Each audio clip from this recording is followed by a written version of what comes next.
चलते हैं। किशोरी जी से चंद्रानना सखी ने पूछा, हे प्रियाजू, हे राधे, परम सौभाग्यदायक महान पुण्यजनक श्री कृष्ण की प्राप्ति कैसे होती है? प्रियाजू से पूछा। प्रियाजू ने कहा, बहुत जल्दी श्री कृष्ण की प्राप्ति कराने में समर्थ है श्री तुलसी महारानी जी। प्रियाजू का वो बताया हुआ उपाय श्री वृंदा सखी, ये वृंदावन की अधिष्ठात्री देवी हैं।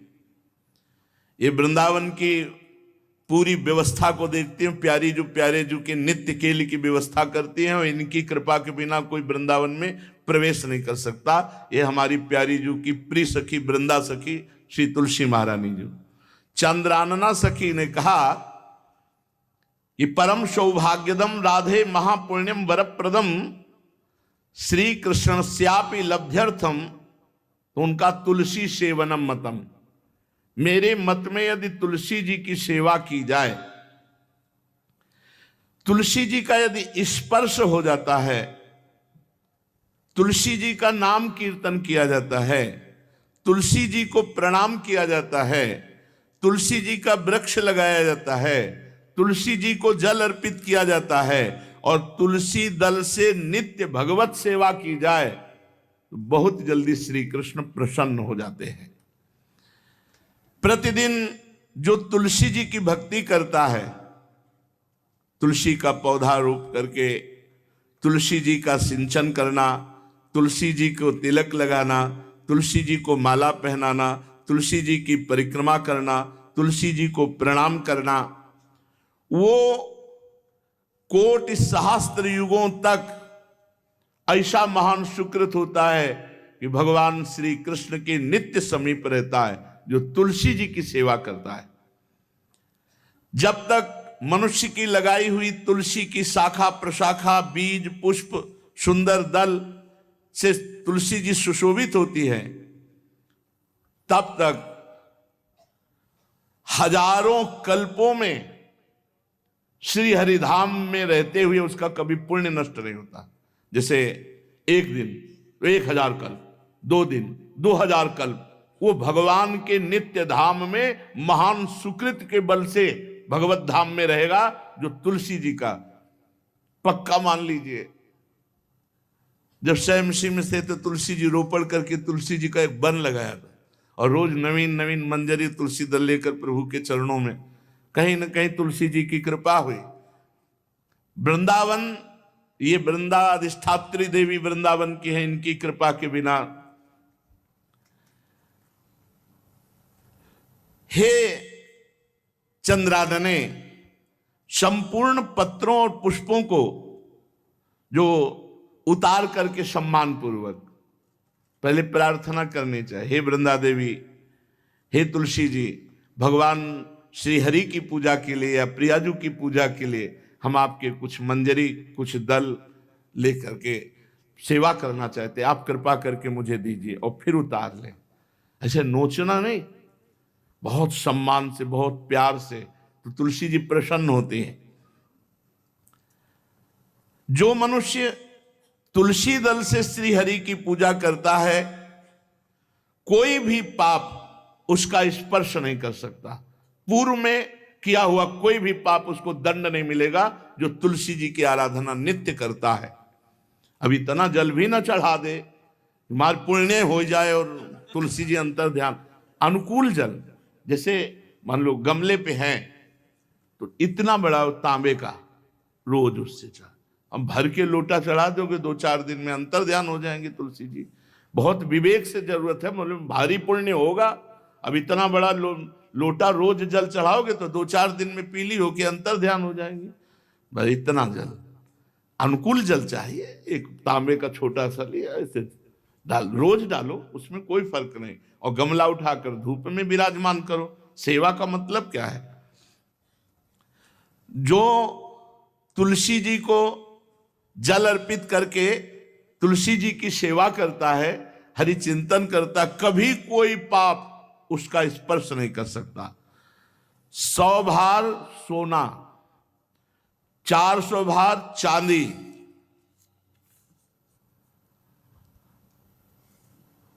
का जो दान करने का फल होता है, वो एक तुलसी दल उतार, जो अपने द्वारा लगाई हुई तुलसी दल, वो हरि के चरणों में अर्पित करो। ये 100 भार सोना और चांदी बराबरी नहीं हो सकती। कितना महत्व है। जो रोज तुलसी दल चयन कर, द्वादशी को न चयन करे, द्वादशी को मतलब बहुत बड़ा अपराध लगता है तुलसी दल का, इस मतलब तुलसी के वृक्ष का भी स्पर्श न करे। प्रणाम नमस्कार दूर से, एक भी दल नहीं टूटना चाहिए। द्वादशी को ऐसा हमने महापुरुषों से सुना है कि मंजरी और पत्र उतारना ये ठीक नहीं, बिल्कुल नहीं ठीक है। ब्रह्म हत्या का फल लगता है, अगर जो पाप लगता है अगर कोई द्वादशी को तुलसी चयन, बहुत सावधानी से। जिसके घर में तुलसी का बगीचा होता है, कई पौधे होते हैं, उसको कहीं तीर्थ जाने की जरूरत नहीं, उसका घर तीर्थ है जिसके घर में तुलसी के पौधे हैं। और यमराज कभी उस घर में किसी भी मरने वाले को लेने नहीं आएंगे जिसके घर में तुलसी। लगा लो भैया तुलसी लगा लो घर में, काहे कोई यमराज को आने दोगे। सबके घर में तुलसी। कितना सुंदर पहले था, घर में आंगन होते थे, आंगन में एक बहुत बड़ा, और फिर उसमें तुलसी जी, और फिर उसमें 2-4 नर्मदेश्वर और शालिग्राम ऐसे, और फिर घर का हर व्यक्ति जल चढ़ाना, प्रणाम करना, नमस्कार करना, 4 पर। कितनी पवित्र पद्धतियां हमारी थी। जब रसोई बने पहली गाय के लिए, फिर कुछ पक्षियों के लिए, फिर कोई संत महात्मा, कोई भिक्षु, ऐसा कितना पवित्र व्यवहार। यहाँ जैसे हमने देखा है, ये रसोई बन रही ना तो धुआं नहीं खत्म होने पाता, वो हो ही सब अपवित्र किए हुए हैं, राक्षसी बुद्धि आती चली जा रही। तुलसी जी, ये भागवती को वस्तु है। हमें लगता है बालकनी तो होती ही, बढ़िया बालकनी में एक ऐसा उठाने धरने वाला स्टैंड लोहे का रखो कि तुलसी जी को विराजमान कर दो। जिसके घर में तुलसी जी विराजमान होती है उसके घर में यमराज कभी नहीं जाते। जो तुलसी जी का सेवन करता है उसकी सारी कामनाएं तुलसी जी पूर्ण कर देती हैं। तुलसी जी को लगाना, तुलसी जी का पालन करना, तुलसी जी को सिंचन करना, तुलसी जी का दर्शन करना, तुलसी जी का स्पर्श करना, मनुष्य के द्वारा जो मन, वाणी और शरीर से पाप हो गए सबको तुलसी महारानी क्षमा कर देती है, दग्ध कर देती है। पुष्कर आदि तीर्थ, गंगा आदि परम पावन नदियां, ये सब जो स्नान आदि अवगाहन आदि करने का फल देते हैं, वो केवल तुलसी जी घर में विराजमान है उसको फल मिल जाएगा। कितने बढ़िया। जो तुलसी जी की नवीन मंजरी प्रभु के चरणों में अर्पित करके प्रणाम करता है, वो चाहे कितना भी अपराध किए हो, वो कभी यमपुरी को नहीं देखेगा, कभी यमराज के पास नहीं जाएगा। जो मनुष्य तुलसी काष्ठ का घिसा हुआ चंदन लगाता है उसके सारे संचित भस्म हो जाते हैं, और क्रियमाण जो वर्तमान वो कभी उसको बांध नहीं सकते। तुलसी जी का काष्ठ का घिसा हुआ चंदन। जिसके घर में तुलसी की छाया होती है वहां पितरों को अपने आप कल्याण प्राप्त हो जाता है। जो श्राद्ध करने से लाभ मिलता है पितरों को, घर में तुलसी लगा के जो तुलसी की छाया, बड़ा वृक्ष, पितरों को तृप्ति मिलती है।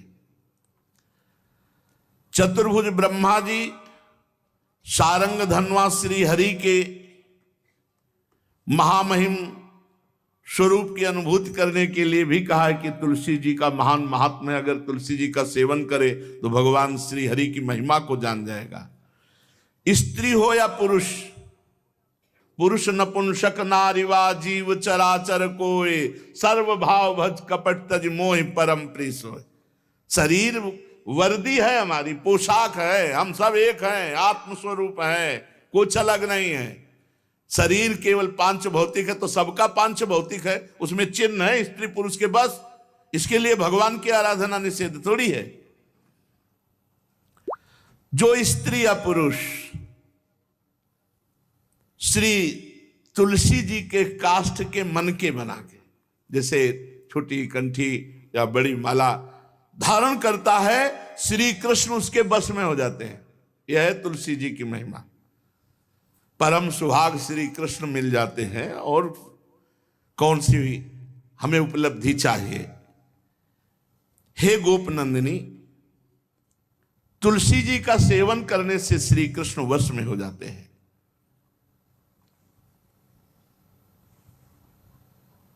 जो तुलसी की माला से नाम जप करता है, काउंटर वाली बात तो स्मृति के लिए भाई है, हम निषेध नहीं करते, नहीं बहुतों के भजन बंद हो जाएंगे, पर हम इतनी महिमा जरूर बता देते हैं कि तुलसी माला से जो नाम जप किया जाता है उससे आध्यात्मिक सिद्धि बहुत जल्दी होती है। गुरुदेव भगवान कहते, जो अंगुलियों से रगड़ होती है मन का से, उसमें आध्यात्मिक ऊर्जा शक्ति तुलसी माला से। प्लास्टिक पर भाई करो, निषेध नहीं कह रहे, बंद हो जाएगा वो भी राधा राधा कहना, वो हमें बंद नहीं करना। हम कह रहे तुम जैसे बने वैसे करो, लेकिन माला का बहुत बड़ा प्रभाव है। तुलसी परम पवित्र भगवान श्री हरि की प्रिया, और उनके काष्ठ को जब हम ऐसे ऐसे नाम के साथ, तो विशेष ऊर्जा शक्ति, आध्यात्मिक शक्ति हमें जागृत होती है। हो सके जिनको ऐसा बन सके तो छोटी एक वो आती है सुमिरनी, उसको रख लो, अपनी जेब में रख लो, उससे करो।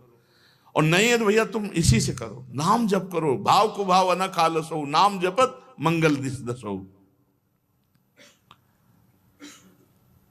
सुंदर सुंदर तुलसी जी के वृक्षों के समीप बैठ करके जो अनुष्ठान किया जाए वो बहुत लाभदायक।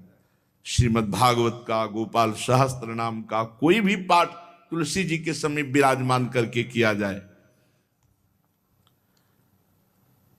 आचार्य को बुला करके तुलसी पूजन करना चाहिए, विविध प्रकार के अनुष्ठान। अरे तभी तो सब मंगल होता है। पहले था, हमने देखा है, 4 बजे माताजी दरवाजे के सामने लीपती, रोज का काम। जो पुराने घरों में देहरी के आगे आके 4 बजे लीप करके वहां अपना चौक के दीपक जला, मतलब क्या पवित्रताएं थी, क्या मंगल था। जब किसी को निमंत्रण दिया जाता था, सबके पैर धोए जाते थे, सुंदर बिछौना बिछा करके, और उसमें बैठ कर पत्तल और रज के सकोरा कुल्हड़ ऐसे भोजन पाया। कितना पवित्रता, जो हमारी पूर्व पवित्रता थी, धोती कुर्ता चोटी, पवित्रता। मान लो अगर बाहर जा रहे तो पैजामा कुर्ता, ऐसे बहुत पवित्र पोशाकें थी, पवित्र आचरण थे, पवित्र खान पान था। घर में जाओ तो एक पवित्रता, एक किसी भी घर में ऐसा नहीं था कि देव मूर्ति न विराजमान हो, किसी भी घर में ऐसा नहीं था तुलसी जी विराजमान न हो, 1-2 गाय जरूर होती थी, पवित्रता। अब तो बड़ा विचित्र, ये भारतीय गौएं जो श्वेत रंग की, जो अरुण रंग की, जो सींग वाली हैं, वो उनका आप दुग्ध देखिए, दूह कर रख दीजिए, स्वर्णिम कांति छाई मिलेगी। ये हमारी भारतीय पद्धति, ये हविष्यान्न, इससे देवताओं का, भगवान का, सबका अभिषेक पूजन होता है। शुद्ध गाय जो हमारी भारतीय है, तीला है उसके जैसे निकला हुआ, वो भगवान ने सेवा की है। हमारे गोविंद भगवान का नाम ही गोविंद, गौओं के इंद्र। भगवान सुबह से निकल जाते थे, शाम तक गौओं को चराते थे। बड़ा तो किशोरी जी ने श्री तुलसी जी के पूजन की बात, भगवान गोपियों से वादा किए थे कि अब तुम्हें अगली पूर्णिमा को रास, अब रास बिना रासेश्वरी के नहीं हो सकता। लिखा हो चाहे ना लिखा हो, कोई भी विद्वान, कोई भी प्रवक्ता इस बात को बतावे, कहते हैं भागवत में राधा नाम नहीं लिखा है, भागवत राधामय ही है। सांद्रानंद घन प्रेम मूर्ति किशोरी, बिना लाडली जू के कोई रास बता दे कहीं भी, कभी भी, कैसा भी। महारानी जू के बिना रासेश्वरी के रास हो ही नहीं सकता, लिखा हो चाहे ना लिखा हो। क्यों नहीं लिखा? याते श्री सुख प्रगट कियो नहीं। जहां बोले राधा तो समाधि लग जाती हो, यहां 7 दिन में तक्षक काटना है। श्री सुखदेव जी ने महारानी जी का नाम, हरिराम व्यास जी कह रहे, याते श्री सुख प्रगट कियो नहीं, जानि सार को सार परम धन, राधा नाम आधार। वैसे तो रोज संकेत वन में पीछे हमने चर्चा की थी, प्रेम सरोवर में प्रियालाल मिलते थे नंदगांव वर्षा में। आज लालू ने एक नई लीला रची, गोप देवी लीला है। श्री लालजू महाराज प्रियाजू को रास के लिए उन्होंने सोचा एक बार छलिया रूप रख करके महल में प्रवेश करते हैं, देखते हैं लाडली जू पहचानती है कि नहीं, और कितना प्यार लाडली जू करती है। महाराज तो जो रूप धारण करें तो सभी सुंदर हैं, तो सुंदरता के समुद्र हैं। जब नकबेसर धारण करते ना, अंजन और घूंघट नीलांबर का, महाराज हृदय चूर चूर हो जाए, ऐसे सुंदर है। गोरी किशोरी भी चकोरी है जिनकी, नीलांबर धारण करके। और जिस समय लाली लगा के महाराज अपने राधा पी जी को कभी कभी जब आते हैं तो देखो ऐसा लगता है यार बलिहार है महाराज, जो रूप धारण करते हो सीधे हृदय पर प्रहार करते हो। प्रभु ने गोप देवी का रूप धारण किया, गोपांगना का। श्री चरणों में नूपुरों की झनकार, कटी में करधनी जिसमें क्षुद्र घंटिका लगी हुई हैं। अद्भुतम गोपिका रूपम चलत झंकार नूपुरम, किंकिणी घंटिका शब्द मंगुलीयक भूषितम।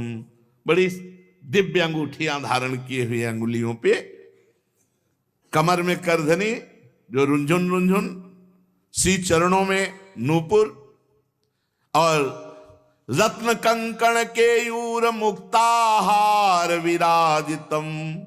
कलाइयों में रत्न जटित कंगन, बीच बीच में चूड़ियां कंगन, ऐसे बाजूबंद, कंठा, मोतियों के हार और शीश फूल, केशपास, वेणी रचना, नासिका में मोती की बुलाक, बेशर और अलकावली, घुंघराली अलकावली, श्याम वर्ण के केश।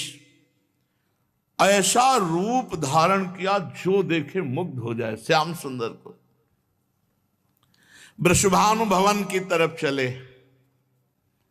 खाई और परकोटों से युक्त वृषभानु भवन 4 दरवाजों से सुशोभित, प्रत्येक द्वार पर काजल के समान वर्ण वाले गजराज झूम रहे। राजभवन की बड़ी मनोहरता है। उस मंडप प्रांगण में वायु के समान वेग वाले घोड़ों से अंगरक्षक महल की रक्षा करने वाले चारों तरफ दौड़ रहे हैं वृषभानु भवन में।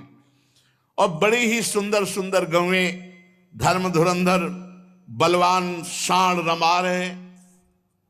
बहुत से गोपाल बंशी वेद धारण किए हुए उनको संभाल रहे हैं। वृषभानु जी का भवन क्या है, ऐसा लगता है कि विश्वकर्मा ने पूरी कला कौशल लगा दी। और महारानी जी के लिए भवन के अंदर ही बगीचा, झरना, सरोवर, सब कोटि कोटि सूर्य के समान कांति वाली सुंदर सुंदर मणियां खंभों में जटित हैं, जिससे प्रकाश फैल रहा है। रत्न मंडित आंगन, बहुत से रत्न स्वरूप भूमि पे जटित हैं। और वहां वीणा, ताल, मृदंग आदि बाजे बजाती हुई बहुत सी मनोहर सखियां फूल छड़ी लिए हुए दरवाजे पर खड़ी हैं, संगीत बज रहा है।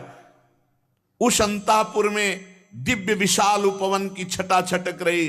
भीतर ही अनार, कंद, मंदार, नींबू तथा अन्य ऊंचे ऊंचे वृक्ष लहला रहे।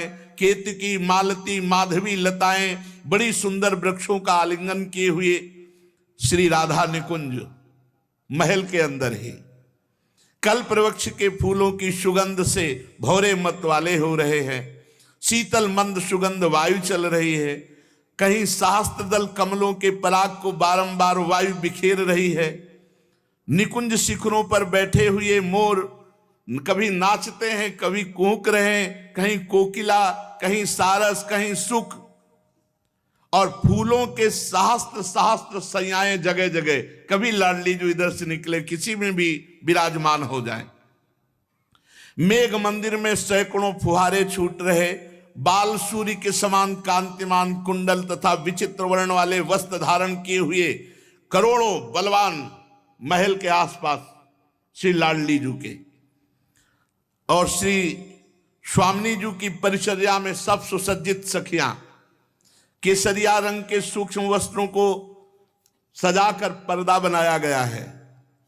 जलज पुष्प, थलज पुष्प, जगह जगह पल्लव बिखेरे गए हैं और घुटनों तक पुष्पों का पराग महारानी जो चलेंगे।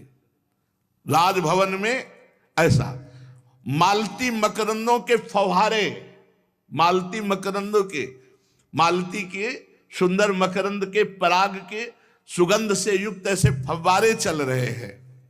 ऐसे आंगन करोड़ों चंद्रमाओं की कांतिमती कोमलांगी सहचरियां, करोड़ों चंद्रमाओं की कांति।